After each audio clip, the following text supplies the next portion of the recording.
हाल के दिनों में वक्फ को लेकर काफ़ी चर्चा बनी हुई है पूरे देश में, जिसका मेन रीज़न ये है कि वक्फ अमेंडमेंट बिल 2024 को पार्लियामेंट में लेकर आया गया है। इसने पूरे देश को पॉलिटिकल और कम्युनल बेस पर दो पार्ट में डिवाइड कर दिया है।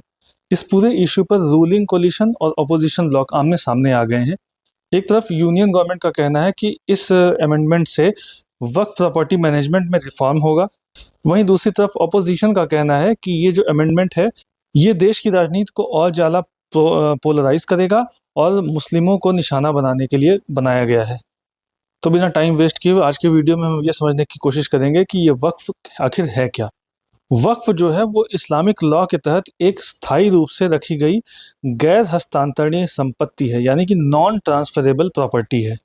ये कोई बिल्डिंग हो सकती है, कोई प्लॉट हो सकता है या फिर कोई ऐसी एसेट हो सकती है जो कि मुस्लिम कम्युनिटी के लिए दी गई हो और उसका पर्पस रिलीजियस या फिर चैरिटेबल हो। इसमें एक इम्पॉर्टेंट चीज़ ये है कि उस एसेट को जो कि दिया गया है, उसे दोबारा से क्लेम करने का कोई इंटेंशन ना हो। यानी कि जिसने चैरिटी की है, उसका ये इंटेंशन ना हो कि बाद में उसे दोबारा से क्लेम करे। वक्फ एक्ट 1995 में आया।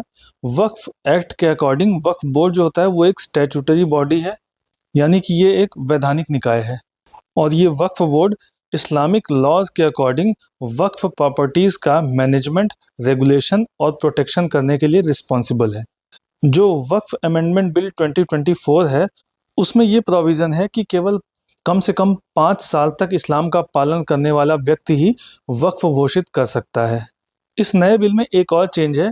जैसे पहले जो एक्ट था वक्फ एक्ट 1995, उसमें ये प्रोविज़न था कि प्रिलिमिनरी सर्वे अगर करना है वक्फ बॉडी का, तो उसके लिए एक सर्वे कमिश्नर को अपॉइंट किया जाएगा और यही सर्वे कमिश्नर ही इस प्रॉपर्टी के सर्वे को कंडक्ट करेगा। लेकिन वक्फ अमेंडमेंट बिल में इसे रिप्लेस कर दिया गया है, इस सर्वे कमिश्नर को डिस्ट्रिक्ट कलेक्टर से। यानी कि अब वक्फ प्रॉपर्टीज़ का सर्वे डिस्ट्रिक्ट कलेक्टर करेगा। नए अमेंडमेंट में एक मेजर चेंज है, वो ये है कि अगर कोई गवर्नमेंट प्रॉपर्टी है जिसे वक्फ के रूप में आइडेंटिफाई किया गया है, तो अब वो वक्फ की प्रॉपर्टी नहीं रह जाएगी। और अगर कोई डिस्प्यूट आता है तो वहाँ के जो कलेक्टर होंगे वो अनसर्टेनिटी की सिचुएशन में ओनरशिप को डिसाइड करेंगे और एक रिपोर्ट को सबमिट करेंगे स्टेट गवर्नमेंट के पास। इसके अलावा जो बिल इंट्रोड्यूस कराया गया है, उसमें सेंट्रल वक्फ काउंसिल के फॉर्मेशन में अमेंडमेंट किया गया है। वक्फ बोर्ड को किस तरह से कॉन्स्टिट्यूट किया जाएगा, इसके प्रोविज़न में अमेंडमेंट किया गया है। इसके अलावा वक्फ ट्रिब्यूनल जो होती है उसका कॉम्पोजिशन क्या होगा, उसे भी अमेंड करने का प्रोविज़न इसमें है।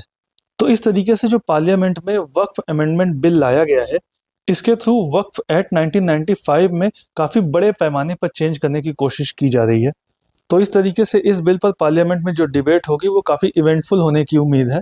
पहले इस बिल को दोनों हाउस में पास कराया जाएगा, उसके बाद प्रेसिडेंट इस पर साइन करेंगी, तब जाकर ये एक्ट बनेगा। अगर ऐसा होता है तो इस पर हम एक डिटेल वीडियो लेकर आएंगे जिसमें सारे प्रोविजंस बताए जाएंगे कि क्या क्या चेंजेस हुए, पहले क्या था और अब क्या हो गया है।